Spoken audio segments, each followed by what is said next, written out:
12 saksi akan dihadirkan di sidang Baradae hari ini. Ada asisten rumah tangga Susi, saksi peristiwa Magelang. Terdakwa Barada Richard Eliezer atau Baradae akan menjalani sidang lanjutan Senin 31 Oktober 2022 hari ini. Sidang akan digelar di Pengadilan Negeri Jakarta Selatan dengan agenda pemeriksaan saksi.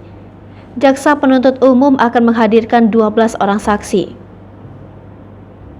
Dari 12 saksi tersebut termasuk salah satunya asisten rumah tangga Putri Chandrawati yaitu Susi. Susi disebut menjadi salah satu saksi atas peristiwa dugaan kekerasan seksual pada Putri Chandrawati di Magelang.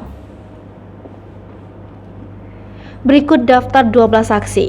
Saksi yang bekerja di Rumah Saguling, Susi Sartini, Rojiah Damianus Labakobam atau Damson Security.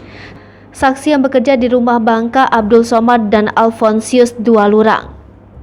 Saksi yang bekerja di Rumah Duren 3, Daryanto atau Kodir dan Marjuki. Ajudan atau supir Ferdi Sambo, Azan Romer, Daden Miftahul Haq, Prayogi Iktara Wikaton dan Farhan Sabila. Sebelumnya, sidang kasus pembunuhan Brigadir J dengan terdakwa Baradae juga menghadirkan 12 saksi dari pihak Brigadir J. Saksi tersebut mulai dari keluarga, pengacara, hingga kekasih Brigadir J.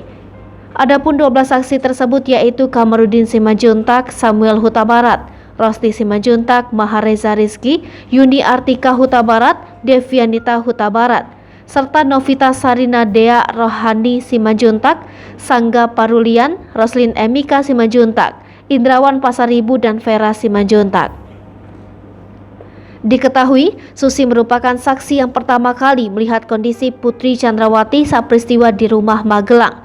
Peristiwa Magelang diduga menjadi pemicu Ferdi Sambo meradang hingga memerintahkan Baradae menghabisi Brigadir J pada 8 Juli 2022. Peran Susi diterangkan dalam nota keberatan atau eksepsi terdakwa Kuat Ma'ruf.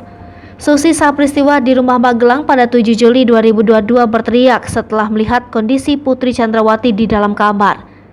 Teriakan Susi tersebut membuat Kuat Ma'ruf yang awalnya mengejar Brigadir J langsung bergegas ke kamar Putri Chandrawati. Kuat Ma'ruf kala itu membawa pisau dapur dari ruang makan dengan maksud untuk berjaga-jaga. Hai pemirsa Sri Popo TV, jangan lupa komen, like, dan subscribe, serta tonton terus berita-berita terupdate lainnya ya.